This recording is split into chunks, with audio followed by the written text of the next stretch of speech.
ছাত্ৰ-ছাত্ৰীসকল পুনৰবাৰ স্বাগতম জনাইছোঁ আছাম ষ্টাডি ইনফো চেনেলটোলৈ আৰু ছাত্ৰ-ছাত্ৰীসকল আজি তোমালোকৰ মাজলৈ লৈ আহিছোঁ HS second year final exam 2025ত আহিবলগীয়া অসমীয়াৰ কেইটামান অতিকৈ গুৰুত্বপূৰ্ণ কুৱেশ্যন এনচাৰ যিকেইটা তোমালোকে এইবাৰ পৰীক্ষাত পঢ়ি গ'লে প্ৰায় 99% কমন পৰাৰ সম্ভাৱনা আছে। গতিকে তোমালোকে এই ভিডিঅ'টো অকণি স্কিপ নকৰাকৈ নিজৰ বহি উলিয়াই ভালদৰে কুৱেশ্যনকেইটা লিখি লোৱা। অলৰেডি মই তোমালোকৰ বাবে পাৰ্ট 1ত বনাই থোৱা আছে অসমীয়া যিখন কিতাপ আছে তোমালোকৰ সাহিত্য সৌৰভ এই পাৰ্টখনৰ তোমালোক কিতাপখনৰ প্ৰায় মই 6-7মান পাঠৰ আগৰ পাঠৰ তোমালোকৰ মই ভিডিঅ' এটা বনাই থোৱা আছে সেইটো ভিডিঅ' চাবা তোমালোকে। এইটো ভিডিঅ' এতিয়া তোমালোকে চোৱা, এইটো ভিডিঅ' পাৰ্ট 2 হয় অসমীয়াৰ আৰু তোমালোকৰ বাকী ছাবজেক্টৰো বনাই থোৱা আছে সেইখিনি ভিডিঅ' চাই ল'বা। তোমালোকৰ এইখিনি কুৱেশ্যন চাই গ'লে তোমালোকে পৰীক্ষাত কমন পৰিব। তো আমাৰ চেনেলটো ছাবস্ক্ৰাইব কৰিবা, নটিফিকেশ্যন বেলটো অলপ ক্লিক কৰি দিবা আৰু এই ভিডিঅ'টো নিজৰ বন্ধু বান্ধৱীৰ লগত শ্বেয়াৰ কৰি দিবা। গতিকে ব'লাইতে আমি কুৱেশ্যনকেইটা আলোচনা কৰিছোঁ। ফাৰ্ষ্টটো কুৱেশ্যনটো মন কৰিবা তোমালোকে, ইম্পৰ্টেণ্ট কুৱেশ্যন এটা আহিছে 1 নম্বৰীয়া। ধীৰেন্দ্ৰ চন্দ্ৰ দত্তৰ কেতিয়া জন্ম হৈছিলে? ধীৰেন্দ্ৰ চন্দ্ৰ দত্তৰ কেতিয়া জন্ম হৈছিলে? আৰু মই যিকেইটা কুৱেশ্যন দিম তোমালোকে সেইকেইটা কিতাপত বিচাৰি নোপোৱা, কাৰণ মই তোমালোকৰ এইকেইটা কুৱেশ্যন তাত মাজৰ পৰা খুচি উলিয়াই দিয়া হৈছে। ধীৰেন্দ্ৰ চন্দ্ৰ দত্তৰ কেতিয়া জন্ম হৈছিলে? উত্তৰটো হৈছে ধীৰেন্দ্ৰ চন্দ্ৰ দত্তৰ 1910 চনত গোলাঘাটৰ কৰ্ণাটিং বাগিচাত জন্ম হৈছিলে। কাৰ জন্ম হৈছিলে? ধীৰেন্দ্ৰ চন্দ্ৰ। তো এইটো কুৱেশ্যন যদি আহি যায় তোমালোকে পৰীক্ষাত এনেদৰে লিখি দিবা। আৰু 2 নম্বৰ কুৱেশ্যনটো মন কৰিবা। কুৱেশ্যনটো আছে যে ইয়াত তেওঁৰ দেউতাকৰ ঘৰ বৰ্তমানৰ কোন ঠাইত আছিল? অৰ্থাৎ ধীৰেন্দ্ৰ চন্দ্ৰ দেউতাকৰ ঘৰ বৰ্তমান কোন ঠাইত আছিলে? তো উত্তৰটো হৈছে তেওঁৰ দেউতাকৰ ঘৰ বৰ্তমান বাংলাদেশৰ ঢাকাৰ ওচৰৰ বিক্ৰমপুৰত আছিলে। চিম্পল এনচাৰ, তোমালোকে যেনেদৰে আছে তেনেদৰে লিখিলে 1 নম্বৰ পাই যাবা। কুৱেশ্যন নম্বৰ 3 মন কৰিবা। ধীৰেন্দ্ৰ চন্দ্ৰ দত্তৰ কাব্য সংকলন অভিযান কিমান চনত প্ৰকাশ পায়? ধীৰেন্দ্ৰ চন্দ্ৰ দত্তৰ কাব্য সংকলন অভিযান কিমান চনত প্ৰকাশ পায় কৈছে কুৱেশ্যনটো। তাৰপৰা উত্তৰটো চাবা, ধীৰেন্দ্ৰ চন্দ্ৰ দত্তৰ কাব্য সংকলন অভিযান 1936 চনত প্ৰকাশ পায়। আৰু তোমালোকে যিকেইটা যেনেকৈ এনচাৰটো মই দিছোঁ তেনেদৰে লিখিবা। তেনেদৰে লিখিলে পৰীক্ষকে তোমালোকে বহীখন চাবলৈ অতিকৈ ভাল পায়, কিয়নো তোমালোকে ডাইৰেক্ট কুৱেশ্যনটো লিখি দিলেও নম্বৰ পাবা যে 1936 চনত প্ৰকাশ পায়, এনেকৈ লিখিলেও তোমালোকে এনচাৰ পাবা, অৰ্থাৎ 1 নম্বৰ পাবা। কিন্তু তোমালোকে পৰীক্ষকৰ বাকী কুৱেশ্যনখিনি চাবৰ কাৰণে ভাল যাৰ পৰীক্ষকৰ মনটো ভাল লগাব কাৰণ তোমালোকে পূৰা ধুনীয়াকৈ কুৱেশ্যনটো এনেকৈ বনাই লিখিবা, ঠিক আছে। কুৱেশ্যন নম্বৰ 4 মন কৰিবা। কুৱেশ্যনটো আছে যে ইয়াত তোমালোকৰ তেখেতৰ কিমান চনত মৃত্যু হয়? কাৰ? ধীৰেন্দ্ৰ চন্দ্ৰ দত্তৰ কিমান চনত মৃত্যু হৈছে? 1972 চনৰ 22 অক্টোবৰত তেওঁৰ মৃত্যু হয়। এনেদৰে সাজি লিখিবা। 5 নম্বৰ কুৱেশ্যনটো মন কৰিবা। কি ৰোগত আৰু ক'ত মৃত্যু হয়? অৰ্থাৎ তোমালোকৰ কুৱেশ্যনটো আহিব যে কি ৰোগত আৰু ক'ত ধীৰেন্দ্ৰ চন্দ্ৰ দত্তৰ মৃত্যু হয়? তো উত্তৰটো লিখিবা যে যোৰহাটৰ অসামৰিক চিকিৎসালয়ত তেখেতৰ মৃত্যু হয়। কাৰ? ধীৰেন্দ্ৰ চন্দ্ৰ দত্তৰ। ইয়াৰ পাঠটোৰ পৰা এটা কুৱেশ্যন আহিছে যে কাঠমিস্ত্ৰীৰ ঘৰ কবিতাটি প্ৰথম ক'ত প্ৰকাশ হৈছিল? কাঠমিস্ত্ৰীৰ ঘৰ কবিতাটি প্ৰথম ক'ত প্ৰকাশ হৈছিলে? কাঠমিস্ত্ৰীৰ ঘৰ কবিতাটো প্ৰথমতে 1939 চনত দধি মহন্তই সম্পাদনা কৰা অসম ছাত্ৰ সন্মিলনৰ মুখপত্ৰ মিলনত কি হৈছিলে? তেওঁ এখন প্ৰকাশ হৈছিলে। কি? কাঠমিস্ত্ৰীৰ ঘৰ কবিতাটি। ঠিক আছে, এইটো কুৱেশ্যন খুবেই আহি থাকে, গুৰুত্বপূৰ্ণ কুৱেশ্যন আৰু তোমালোকে এই ভিডিঅ'টো লাইক এটা কৰিবা। তো ব'লাইতে আমি নেক্সট কুৱেশ্যনটো আলোচনা কৰিছোঁ।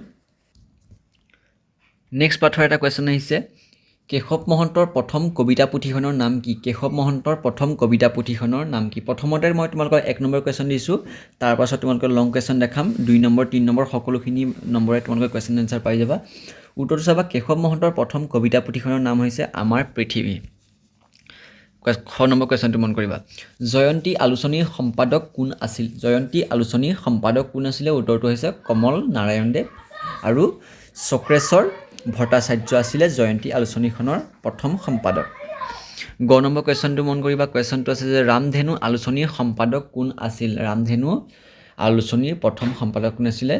প্ৰথম সম্পাদক নহয়, সম্পাদক কোন আছিলে? তো বীৰেন্দ্ৰ কুমাৰ ভট্টাচাৰ্য। কি? বীৰেন্দ্ৰ কুমাৰ ভট্টাচাৰ্য। ঠিক আছে, নেক্সট মন কৰিবা।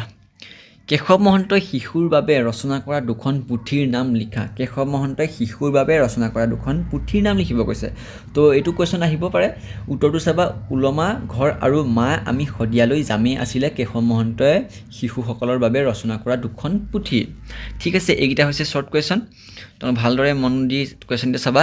অলৰেডি তোমালোকে ভাবিছা চাগে বৰগীত স্বৰগীতৰ কুৱেশ্যন এনচাৰ দিয়া নাই, ডাইৰেক্ট লাষ্টৰ পাৰ্টকেইটা কুৱেশ্যন এনচাৰ দিছে। অলৰেডি মই তোমালোকৰ বাবে ভিডিঅ' বনাই থোৱা আছে অসমীয়াৰ, যিটো তোমালোকৰ মই এতিয়ালৈকে ভিডিঅ' অসমীয়া 3টামান বনাই থোৱা আছে, কাৰণ মই একেলগে গোটেইখিনি পাঠৰ কুৱেশ্যন এনচাৰ দিবলৈ গ'লে তোমালোকৰ বহুত টাইম লাগি যাব সেইকাৰণে মই পাঁচটা নহ'লে 6টা 7টাকৈ তোমালোকৰ পাঠ মই এটেচ কৰি কুৱেশ্যন বনাই দিছোঁ 3টা ভিডিঅ'কে যদি এটা ভিডিঅ' বনাওঁ তোমালোকৰ 3-4 ঘণ্টা হৈ যাব সেইকাৰণে মই বনোৱা নাই তোমালোকক 2-3টাকৈ ভিডিঅ' বনাইছোঁ যাতে তোমালোকে ভালদৰে চাব পাৰা আৰু একেদিনাখনি তোমালোকৰ মনত নৰখিব সেইকাৰণে মই সদায় তোমালোকক লাহে লাহে দি আছোঁ যাতে তোমালোকে সদায় এটা দুটা 3টা 4টা 5টাকৈ এনেকৈ পাঠ পঢ়ি যোৱা তো নেক্সট কুৱেশ্যন মন কৰিবা তোমালোকক মই ইম্পৰ্টেণ্ট কুৱেশ্যনটো বাছি দিয়া হৈছে 2 নম্বৰ কুৱেশ্যনটো মন কৰিবা নিৰ্মল প্ৰভা বৰদলৈ কবিতাৰ দুটা বৈশিষ্ট্য লিখা কুৱেশ্যনটো আহিব যে তোমালোকৰ নিৰ্মল প্ৰভা বৰদলৈ দুটা কবিতাৰ বৈশিষ্ট্য লিখা উত্তৰটো লিখিবা নিৰ্মল প্ৰভা বৰদলৈ কবিতাৰ দুটা বৈশিষ্ট্য হৈছে ক নিৰ্মল প্ৰভা বৰদলৈ কবিতাৰ